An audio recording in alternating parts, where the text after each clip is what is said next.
Breaking tonight, the U.S. strikes back against Iran. Retaliatory strikes in Syria and Iraq after 3 American soldiers were killed. An escalation in the Middle East.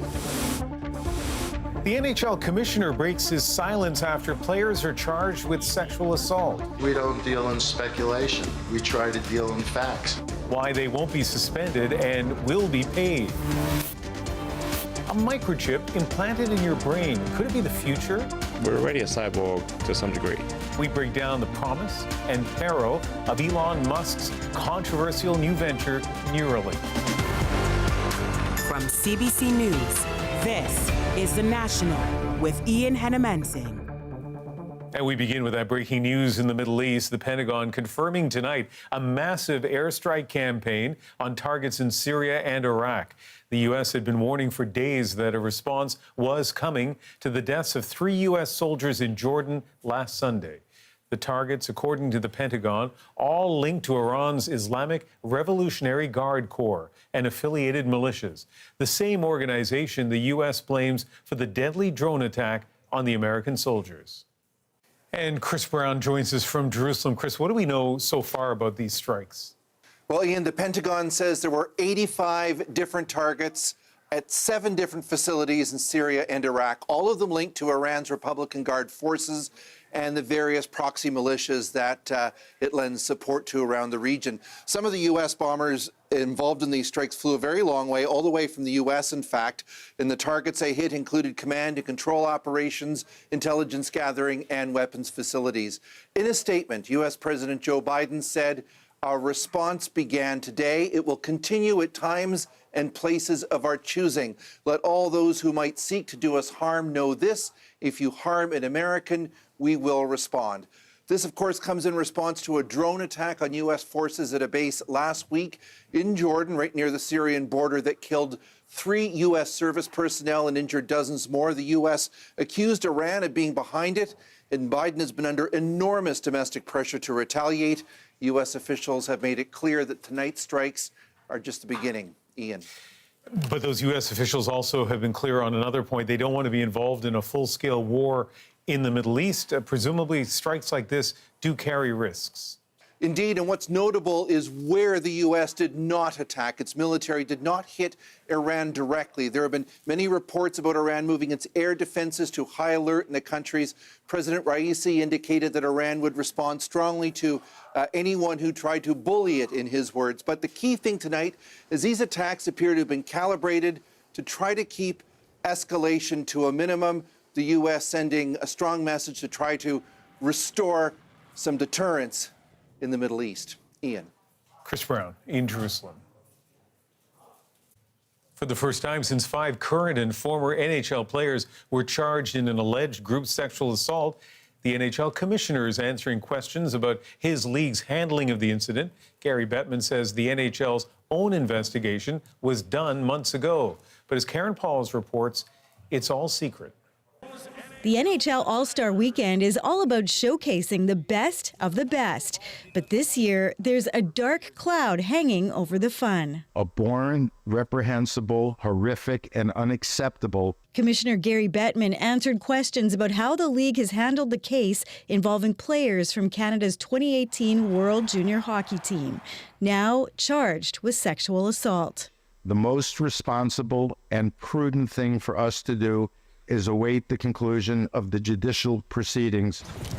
Former NHLer Alex Fermenton, who returned from playing in Switzerland, and 4 current NHLers have all turned themselves in, including Cal Foote of the New Jersey Devils, Calgary Flames player Dylan Dubé, Carter Hart of the Philadelphia Flyers, and Devils center Michael McLeod. He's also facing a second charge of being party to the offense.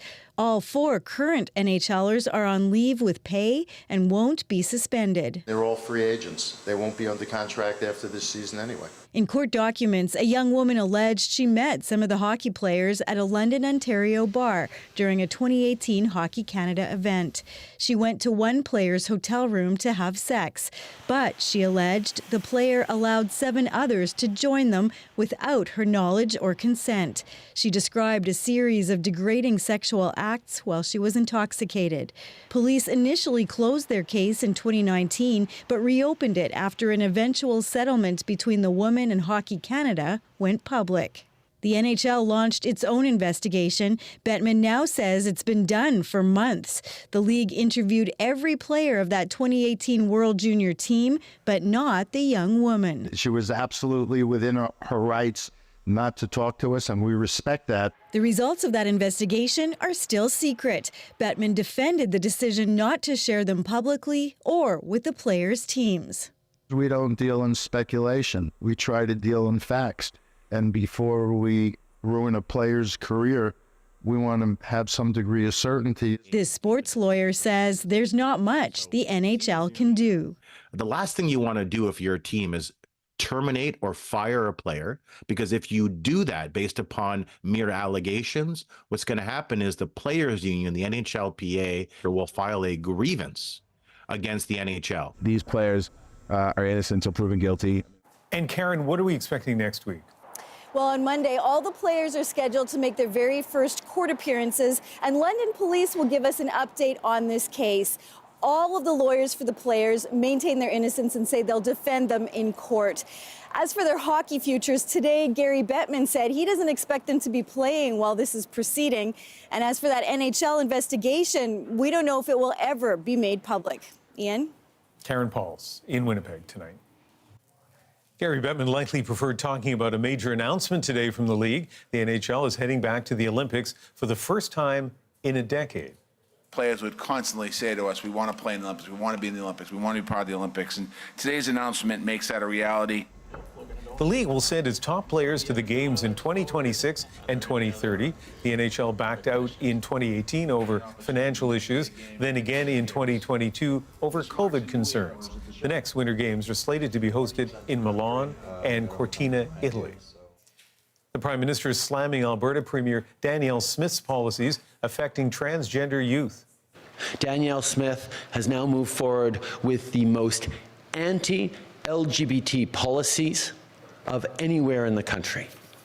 The Prime Minister said vulnerable kids need to be defended and protected, but didn't say what, if anything, his government could do in response. Smith's new policies cover a number of different issues, including transgender surgery, age restrictions, parental rights, and sex education. Concerned seniors are speaking out tonight about eligibility rules for the new National Dental Care Program. It appears having access to other dental insurance means they don't qualify. As Marina von Stackelberg shows us, that's left many wondering if they'll be left behind. This senior pays nearly $200 each month for private dental insurance. He'd hoped soon he wouldn't have to, thanks to Canada's new National Dental Care Plan. But when I checked in, it says I wouldn't be eligible because I had access to a dental plan, even though I pay for it myself. starting in May, eligible seniors will have some or all of their dentist visits paid for. Work like cleanings, fillings, and dentures. To qualify, you cannot have access to private dental insurance through your employer, your pension, an organization, or a plan you've purchased. I'm thinking, well, what's the difference here? Why don't I just stop paying into my plan? Then I'll be covered. But apparently not so. That's because Ottawa says if you choose to opt out of your current private benefits, you still don't qualify. It really makes you think, what am I going to do? $4,000 is a lot of money to be out of pocket. Retiree Doug Carter needs a new tooth. He's one of the seniors with a small amount of dental insurance from his former employer. He also won't qualify for the national plan. I don't think it's fair because, if you're having next to nothing in coverage, it's just taking a whole section of people and saying, we don't care. Canada's health minister said earlier this week the program is meant for the Canadians least able to afford a trip to the dentist themselves. Well, look, we're focused on the 9 million folks that don't have coverage that meet the criteria that I'm talking about right now. Any government plan has cutoffs, this expert says. There will always be winners and losers, and I know that doesn't sound kind, but that is the reality of the matter. His advice, until there's more clarity, do not opt out of your private dental insurance, and don't put off going to the dentist. Marina von Stackelberg, CBC News, Ottawa. New data is underscoring just how much financial pain many businesses are in right now. More and more are unable to pay the bills. The number of business insolvencies jumped in 2023, up 41.4% over the year before. That is the sharpest spike in more than 3 decades. And consumer bankruptcies are up. Nisha Patel explains what's driving the trend and why it could get worse. For a decade, Shirin Al-Zainab ran a thriving catering company. Then the pandemic hit. It just became much more difficult because the debt just kept growing. There was no bouncing back, and she was forced to close the doors. She finalized both her business and consumer insolvencies this year. The perspective is you're not organized, you failed at managing your finances, you're not responsible, and that's not true. Business insolvencies are at their highest levels in years. Last year, they jumped 41%. In a slowing economy, retail, construction, and transportation firms have been hit especially hard. Many small businesses came out of the pandemic with heavy debt. With the added pressures of high inflation and higher borrowing costs, some are struggling to stay afloat. Profits have plummeted.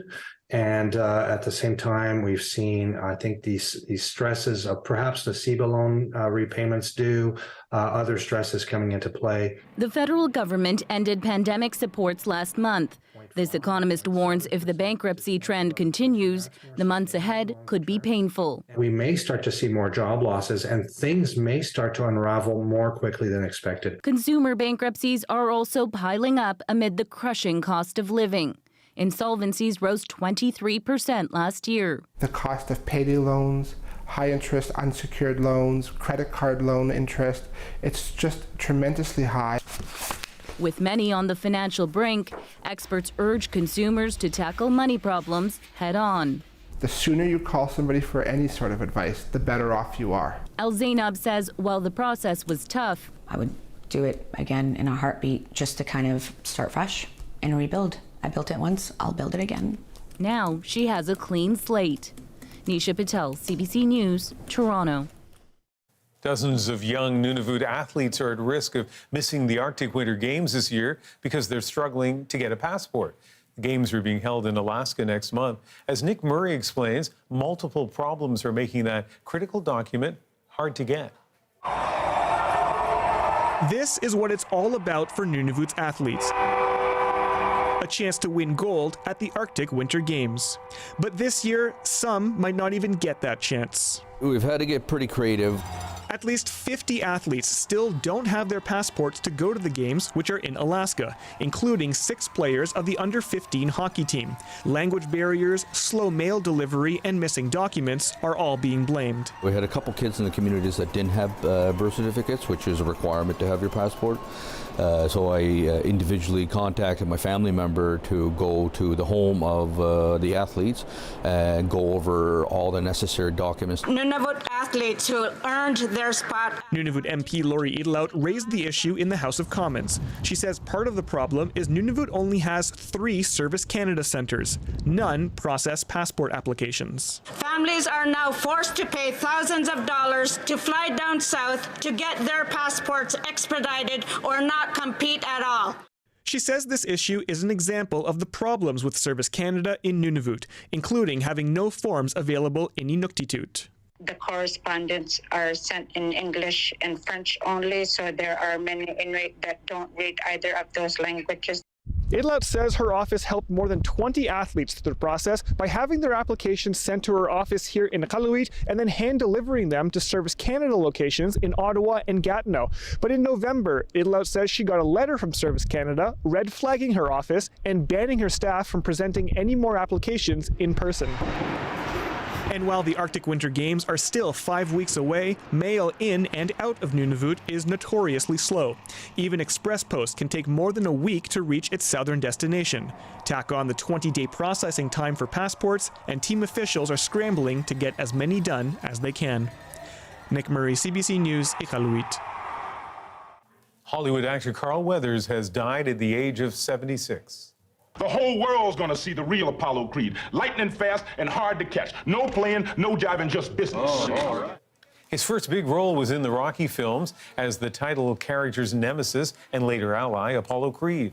A former NFL and CFL linebacker, Weathers was a natural fit for action roles, but later audiences would see his gift for comedy. And in 2019, as an underworld fixer in the hit series The Mandalorian.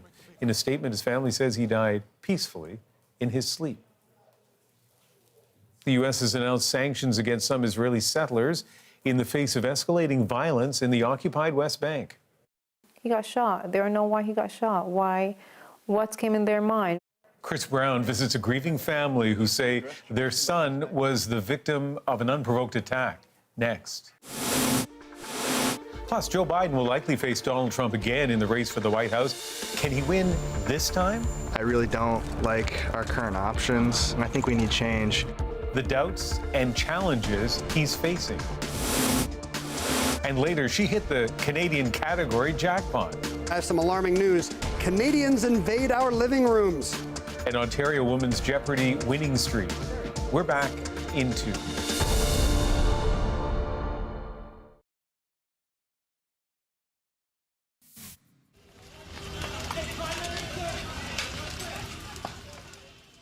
The fiery scene where a plane crashed in a Florida mobile home park last night.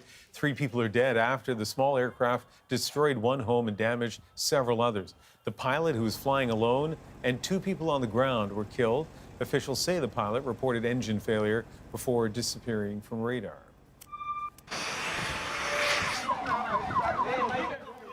Nearly 300 people were injured and at least 3 are dead after a huge gas explosion in Nairobi, Kenya. A gas truck exploding at what's reportedly an illegal depot. A government spokesperson says corruption and a lack of enforcement of gas regulations led to the tragedy. After the U.S. president ordered sanctions aimed at curbing Israeli settler violence in the occupied West Bank, Prime Minister Justin Trudeau says Canada is considering similar moves. Settler violence in the West Bank is absolutely unacceptable and puts at risk peace, stability in the region, and the path towards the 2-state solution. We are looking at sanctions on extremist settlers.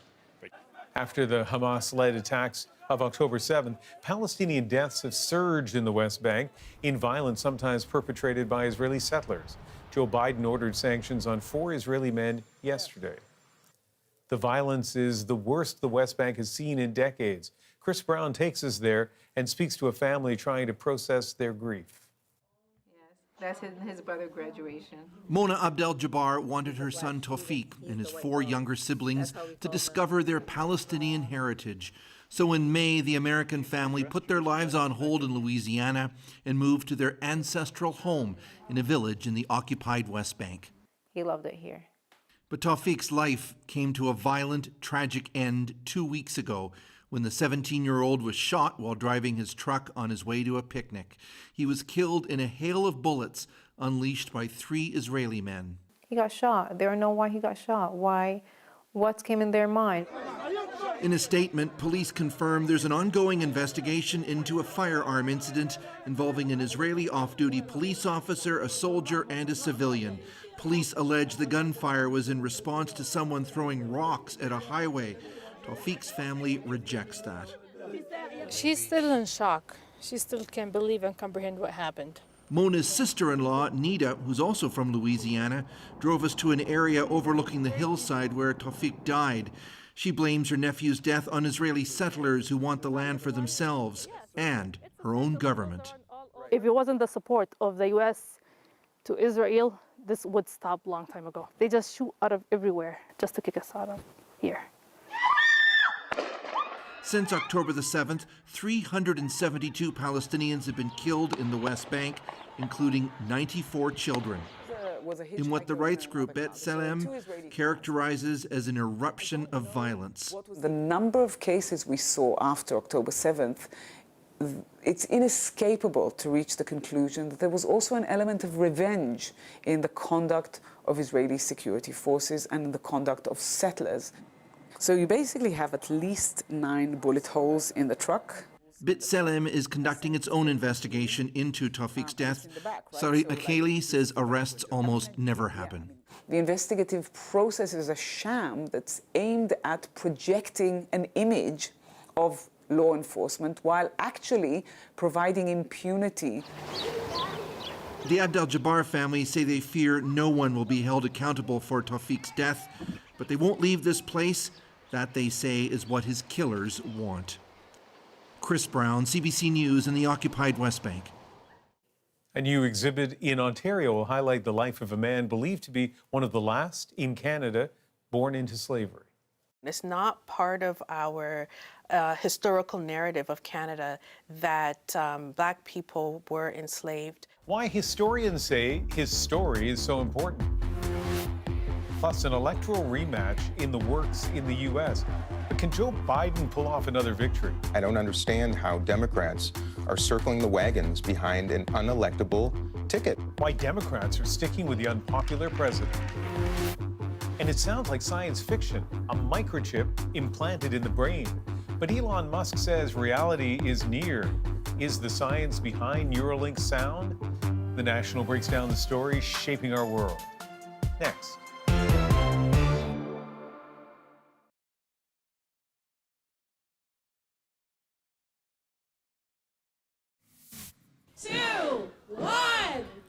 No shadow, which means early spring.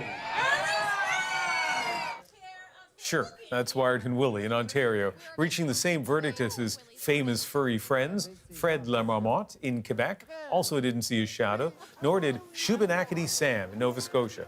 There was one opposing opinion from fellow East Coaster Lucy the Lobster, apparently predicting 6 more weeks of winter. An Ontario museum is launching 2 exhibits this spring to highlight the historical contributions of Black Canadians, like John Baker, one of the last born slaves in this country. Nicole Williams looks at his life. Few Canadians know the story of John Baker. Born in the late 18th century, Baker fought for the British Army in the War of 1812 and later in the Battle of Waterloo against Napoleon. He's also believed to be one of the last people in this country born into slavery. It's not part of our historical narrative of Canada that Black people were enslaved. This York University professor says there were more than 600 Black people enslaved in what was known as Upper Canada around the late 1700s, brought by European settlers fleeing the chaos of the American Revolution. That's how Baker's family ended up in present-day Cornwall, Ontario, likely made to farm the land before gaining their freedom in 1804 after their owner's death. Something that's often been downplayed is that, slavery wasn't significant because we didn't have a plantation economy, but we have to think about how enslavement was adaptable to the environment. It's an uncomfortable truth researchers in Eastern Ontario are trying to highlight in upcoming exhibits featuring Baker's story. It's a story that's not told. I grew up in this area. I never knew any of the stories or even that there were Black people in this area. So here we have the waistcoat that is made with the right colors. Brent Whitford is curator at the Cornwall Community Museum and Baker's nephew 5 generations removed. Making that connection was quite a revelation for us. It actually wasn't so long ago that was still an active part of our family identity. Historians say Baker's story is just one of enslaved Canadians that deserve to be told and recognized for their work in building this country. Nicole Williams, CBC News, Ottawa. Now it's time to dig deeper into the news shaping our world. Can a microchip in the brain restore lost motor function or let a person control devices with their thoughts? Elon Musk says the time is near. But first,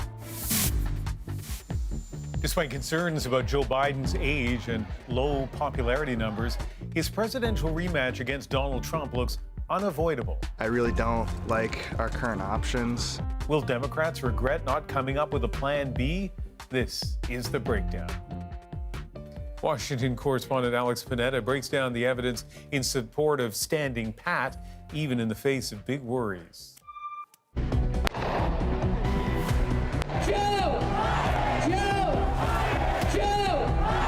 It feels so good! It just shows the power of the vote. Do you recall this moment? The defeat of Donald Trump 4 years ago. To achieve this, it took more than 81 million votes. Nearly every American opposed to Trump rallied around one candidate. Nearly 97% of non-Trump voters backed this man, Joseph R. Biden. And it was still close. Had a sprinkling of votes gone a different way in just a few states, this would not have happened. In other words, Joe Biden's win required a broad coalition that just barely pulled it off. Now this coalition risks cracking. So Biden has big challenges, possibly insurmountable ones. Despite that, Democrats seem poised to stick with him as their candidate. In a moment, we'll talk about why that is. But first, here's what Biden is up against. Let's start with young voters. Biden's approval rating with them has cratered. From a high of 67% early on to just 30%. To paraphrase Ernest Hemingway, the decline happened slowly, then suddenly. A steady drop, accelerated during the war in Gaza. He's also lost support from swing voters. The drop there occurred mainly in the summer of 2021, the summer of inflation, of high gas prices, of the deadly debacle in Afghanistan. It's similar with Black and Latino voters. And across the board, people cite concerns about Biden's age. I really don't like our current options. I feel like we need to get younger. I don't know, we've had the same system for so long. I think we need change. Now Americans are bracing for a rematch. Biden against Trump, again. And the polls show a tight race. In fact, lately, Trump is ahead in most surveys. The former president, once believed politically dead and facing dozens of criminal charges, is now enjoying the best polls of his life. Better than 2020, even better than 2016 when he won. And that's not all. It gets worse for Biden. His team fears third-party candidates cutting into his base, bleeding more votes. On the left, there's Cornel West. If all we can do is come up with a Trump leading us toward a second civil war and Biden leading us toward a third world war, we in a world of trouble. That's in addition to the Green Party, which Democrats still blame for costing them past elections. Few men are willing to brave it. And Robert Kennedy Jr., running as an independent. He pulls support from both parties, so it's hard to predict the Kennedy effect. And finally, there's no labels. Democratic Senator Joe Manchin and some Republicans are toying with running on a centrist ticket. I will not be running for re-election to the United States Senate. But what I will be doing is traveling the country and speaking out to see if there is an interest in creating a movement to mobilize the middle. This has Biden's team terrified. Given all these challenges, could someone replace Biden in a primary? Dean Phillips is trying. He's a third-term congressman from Minnesota. What's desperate is propagating the campaign of a man who's going to lose to the most dangerous man in the world. And I don't understand how Democrats are circling the wagons behind an unelectable ticket. But Phillips's challenge appears to be collapsing. He is being blown out of the water by Biden. Biden won the New Hampshire primary by dozens of points, and he wasn't even on the ballot. People just wrote in his name. And yet another landslide's expected in South Carolina. So maybe it's too soon to count the president out. Here's what he has going for him. The economy is improving. He's had a prolific legislative agenda, signing major bills on clean energy, infrastructure, gun safety, lower drug prices. Another positive sign for Biden is that Democrats have consistently overperformed expectations in elections since the Supreme Court overturned the constitutional right to an abortion. And remember, Biden is still facing an unpopular opponent, Trump, who will be in and out of court this year on scores of criminal charges, including over this, his role in the January 6th attack on the U.S. Capitol. So, should Democrats be happy that Biden seems to be surviving this primary challenge, or not? To answer that question, let's look at history. In the modern era, 4 sitting presidents have struggled against the primary challenge. And it's never ended well for anyone in the party.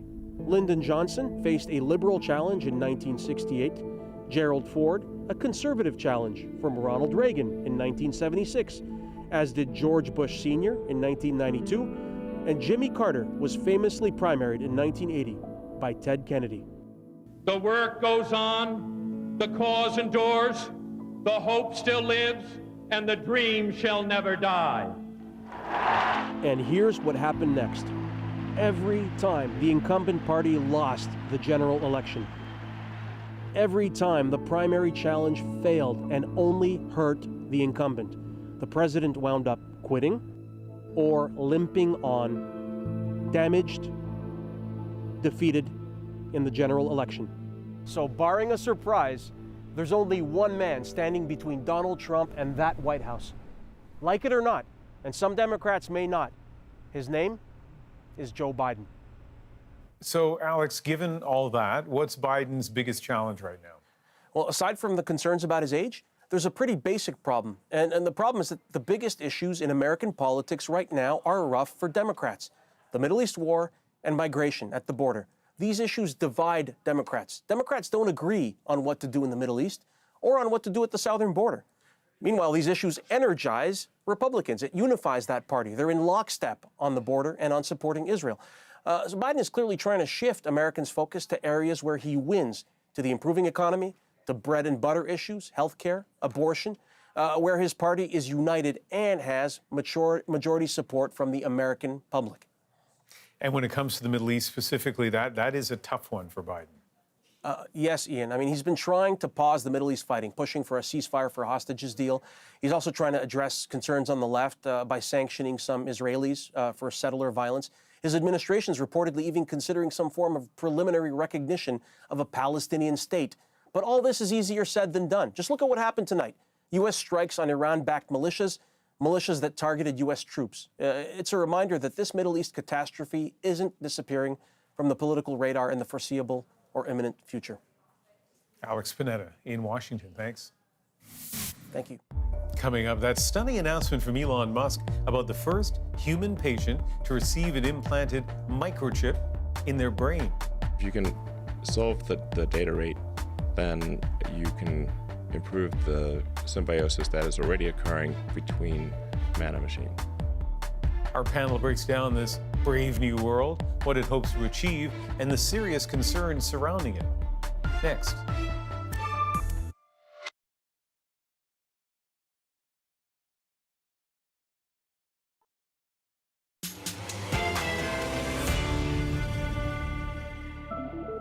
Could microchips in the brain reverse paralysis or allow texting through thought?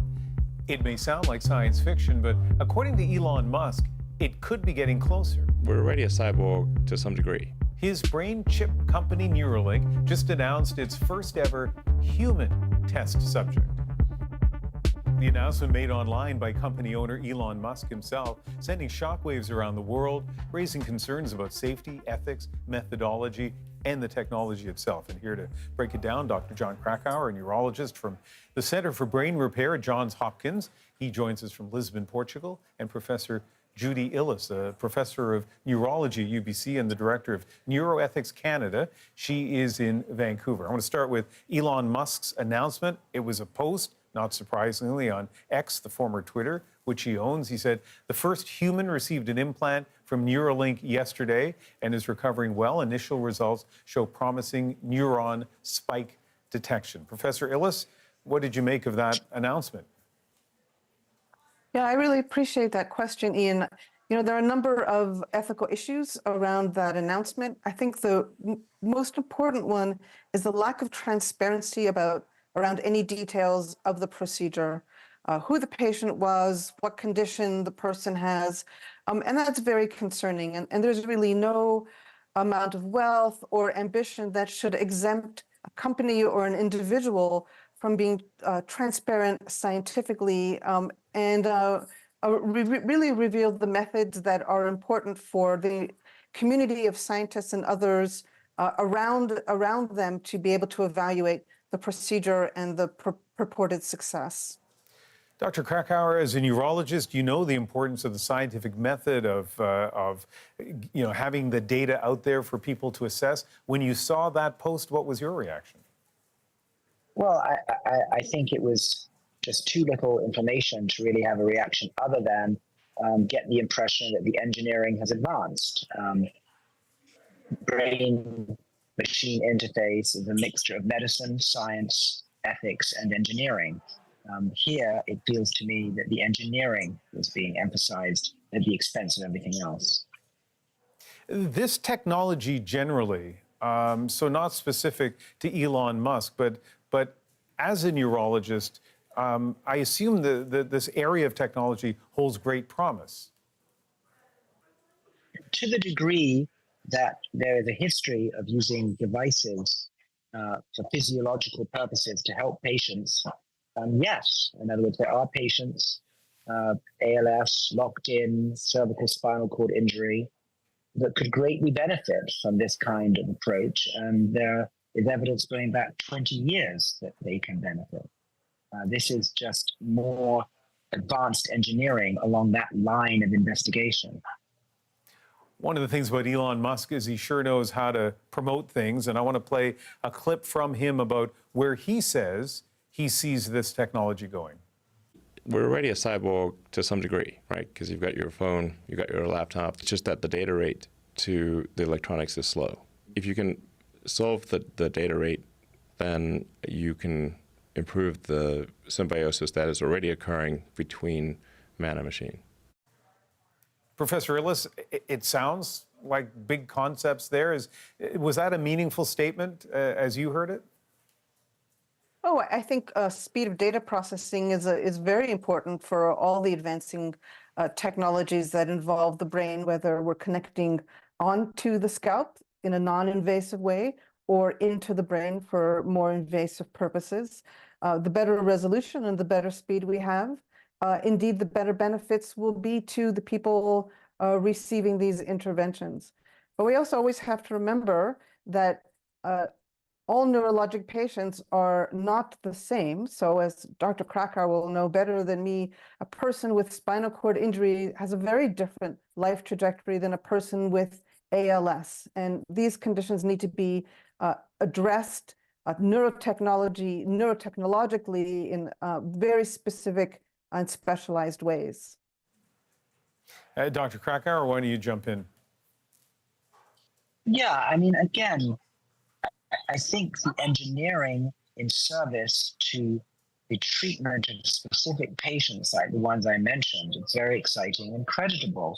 But what I worry about is that the medicine and the patient are really secondary to a kind of hype about telepathy and symbiosis between man and machine. It's clear to me that Elon Musk is much more interested in sort of the sci-fi connotations of this technology than its concrete medical application. I want to play another piece of tape, and this is from the website for Neuralink. By participating in the PRIME study, you'd be helping to redefine the boundaries of human capability. If you've been living with quadriplegia from a spinal cord injury or with ALS, you may qualify for the PRIME study. So, Professor Illes, in that bit on the website, they're looking for people to sign up to be part of the human trials. What advice would you give people who are desperately seeking change in their life because of spinal cord injury or illness, are short of hope and might be thinking about signing up for the Neuralink trials? What would you say? Well, I would assert extreme caution at this point. Again, lack of transparency equates to lack of scientific rigor at this point. And there are many, many centers around the world who are advancing neuroscience and neurotechnology for spinal cord injury, ALS, Alzheimer's disease, the whole range of conditions that affect the brain and also mental illnesses that are working really in a way that's very systematic and that is well accepted and meets the gold standards of process and science in the scientific community. So I would urge people rather to turn to our academic medical centers than to companies that might have profit more or at least as much in their sight as those of us working in a more academic sector and really have patients and their vulnerabilities at the forefront of our thinking. Professor Judy Illes here in Vancouver and Dr. John Krakauer in Lisbon, Portugal. Thanks to both of you. Thank you very much. Thank you very much. And this Sunday on The National, I hope you catch my interview with outgoing BC Chief Coroner Lisa Lapointe. She speaks candidly about BC's devastating toxic drug crisis and why compassion needs to be part of the solution. So when I look at public reaction to drug policy in British Columbia, there's some compassion, but there's also frustration. Public criticism will say, we're tired of watching people use drugs in public. It makes us feel unsafe. And here's the chief coroner or people in government who want to hand drugs to people who use drugs. They want to enable this, and we're tired of it. Yeah, and that's a really great point, Ian. And I think really what I would say is we're all tired of it. Nobody wants to see that. Where we may differ at this stage is in the response to it. Do we push them further into the shadows where they are far more at risk of dying and kind of wash our hands and say, okay, well, now I feel comfortable, I can walk down the street? Or do we respond in a more compassionate way and say, we need to solve this problem? What is a long-term solution that will reduce the vulnerability of these people, that will reduce the harms that are happening? That conversation this Sunday on The National. Coming up, a Jeopardy contestant from Ontario hits the jackpot with an all-Canadian question round. When I saw a category about Canadian stuff, it's like, oh, it was such a joy. The impressive Jeopardy winning streak is next in our moment.